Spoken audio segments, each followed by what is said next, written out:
So I'm going to start very fast and try to kind of get through this a little bit quickly so that we can kind of go back to the main panel. But my presentation starts a few years ago when I was a graduate retrainer coming into cybersecurity. And my first role was in the culture and awareness team.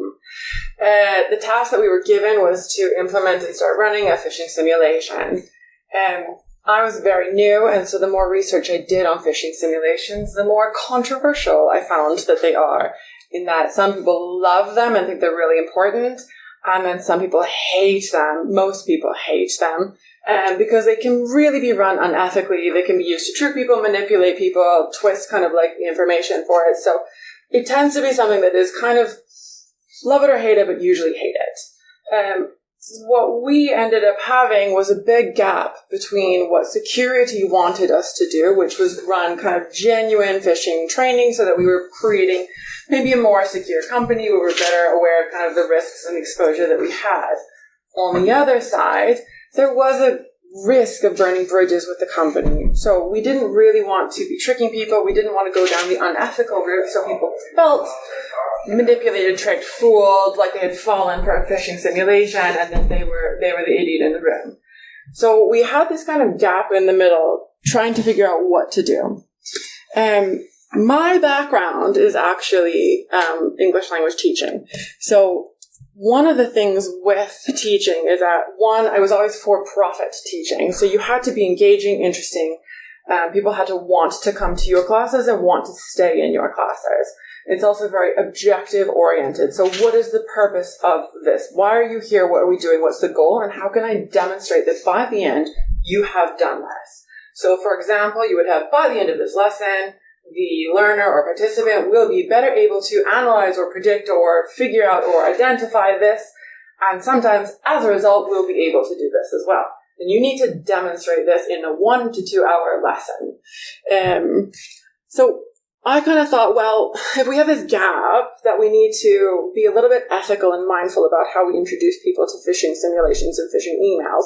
But we also need to expose people to more genuine risks that they might see. This is a beautiful place for a workshop to raise awareness and kind of get exposure for people to see phishing simulations or phishing tactics. Now, so I suggested presenting a workshop and creating this. And drawing from my experiences teaching English, there are two kind of really fundamental methods or strategies that I would say influenced a lot of my workshop development. So the first is teacher talk time. This is the idea, like, this is a presentation. I am here to impart information very quickly, very efficiently. But in a workshop, it's flipping the script a little bit, that you are not talking very much, but you can try to get people to come up with the information. So you are eliciting things from the audience. You are provoking conversations and discussions, or you are guiding them through something that you've already pre-developed and you know exactly how it's going to run, and you're pushing the first domino over and watching the rest go. But it's really not about you talking. The less you can talk, the better, which involves thinking about tasks slightly differently. The most fundamental structure for teaching English is PPP, presentation, practice, production. And it's one of the most basics, but actually quite useful methods in structuring a workshop or a lesson in this context. So I used this concept and this strategy to develop the workshop, and I'm going to run through how those stages worked. So the first thing, the presentation stage is about creating a hook, creating why people want to be interested in cybersecurity. And there really is, in my opinion, no one better in the world to do that than Jenny Radcliffe. She's a phenomenal speaker, phenomenal narratives, and absolutely insane stories that really work well generating interest and creating a hook for your participants. So I took some videos, some stories that Jenny Radcliffe had on YouTube, and created a prediction task.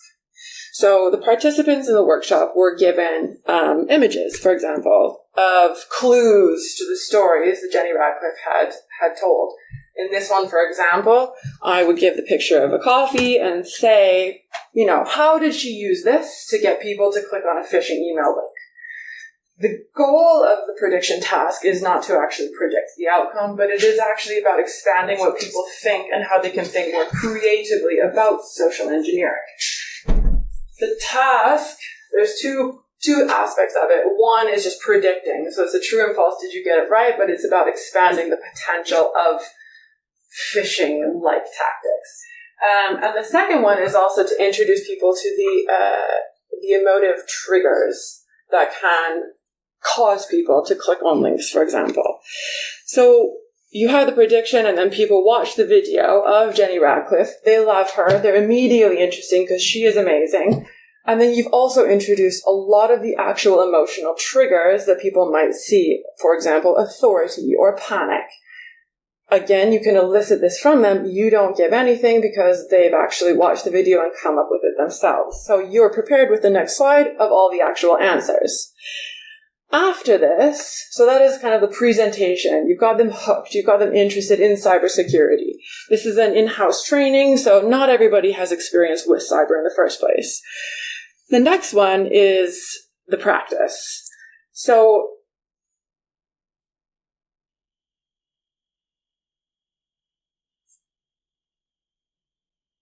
I took a whole bunch of examples and staggered the presentation of them. So it wasn't a wall of text, but it was genuine phishing email examples. Having all of the examples on the board, the task was then in partners, so people feel a bit more comfortable discussing things together about what triggers were in these, and then also if they had ever seen this or experienced this or knew about this.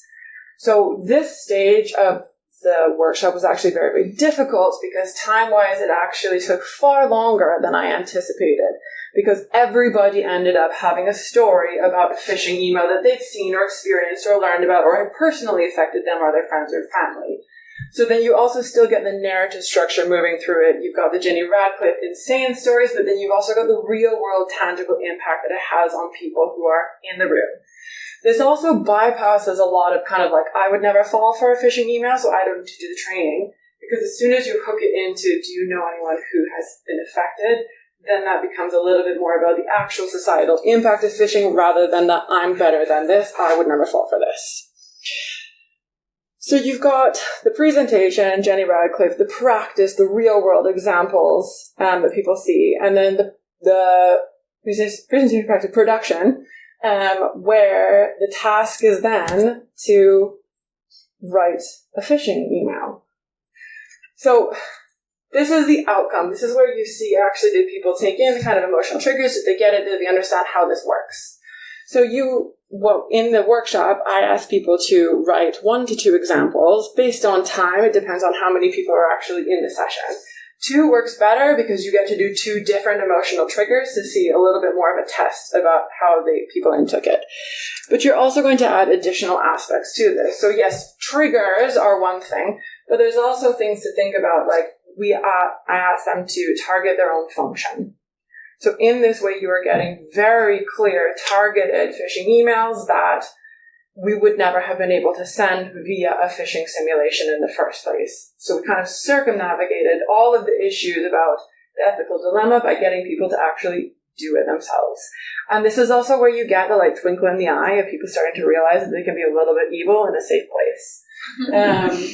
So then you can also ask them to add additional information, like think about the time. What time do you think you would be most distracted by? And then they actually put that in there. What email are you going to send it from? And then again, eliciting the information, like how would you change this .net.com? What are you going to do? LW. So you're, again, not really giving very much, but they actually can start figuring it out for themselves and putting it into the example email. And that is your analysis demonstrating that people have actually taken in all of the things that we train people on after they've fallen for a phishing email. We just did it reverse. So we prepped them for it earlier. So that's great. They've written their phishing emails. It's fun. It's enjoyable. People have had a good time thinking about what they're going to do and how they're going to trick basically their own function. But if the goal of the workshop is raising awareness of multiple types of emails, then we kind of gamified it afterwards by making this into a competition. So within the room, we had them pass around the actual phishing emails that they've written. So one, this gamifies it. People got to mark it, 1, 2, 3, how effective they thought this was, how good it would be at kind of tricking their own functions. And then you also get the secondary main goal that they are being exposed to about 10 different targeted emails that is directly potentially impacting it. You get the 10 different time slots, you get the 10 different links, you get the 10 different emails, and people are actually looking at a high volume of targeted examples. So that's great, but what happened as a result? Very difficult to say if it had actually done any behavioral shifts. This is a 1-hour workshop. It's not going to have enormous ramifications. Your company is not 100% secure, but it is one thing that people could add. And it raised awareness in a much more positive way than the phishing simulations. And we actually ended up having people come to the security team to request the training, which I think is quite unusual for security training, that people actually came and said, hey, we've heard that you've done this. We would like it run for our function as well.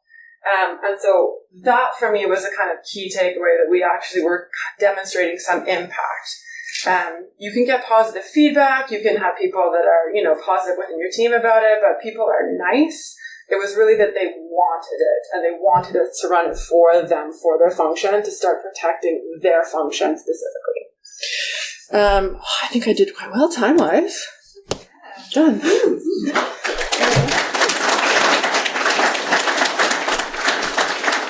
Any quick questions? Because they're holding up the panel so none of you miss it downstairs. Yeah? How did you target the people you thought would really make a benefit from it? So we didn't. I had to kind of sneak in to do this in the first place. So the first thing I was like, I've got this idea, I want to do it, but it's very difficult to launch a graduate idea on the whole company. So we had a little graduate team and that we were supposed to present our information to about what our function did. And I actually hijacked that session to use it as an experiment to run the scenario, run the session. And then I had actual demonstrable information that I could then bring back to the security team. And it was the kind of head of the culture and awareness team at that time that started reaching out. And we did it with marketing first, for example. So marketing saw what we were doing, and then it just kind of expanded quite a bit from there. And then once it started gaining through, then people were reaching out to us. But we would always offer it to people kind of contact communication were aware that we had this. We did it in some comms. But then basically it ended up being one of the major things that the actual culture and awareness function did at that time. You pretended it was a pilot. It was a pilot. And then just deployed it on. Yeah, well, it was a pilot. It was very difficult to say, oh, this is my background. Trust me, I can do this. But when we had a graduate session, well, that was my time to run it, test it for myself. I didn't know necessarily how it would work. It did, and then I also had all the examples of phishing emails that had been written by the grad team that I could then demonstrate. And through that, Sorry? You got it. I got the what? You got to deploy it into production. Yeah. Yeah. So yeah. Perfect. Cool. Thank you very much.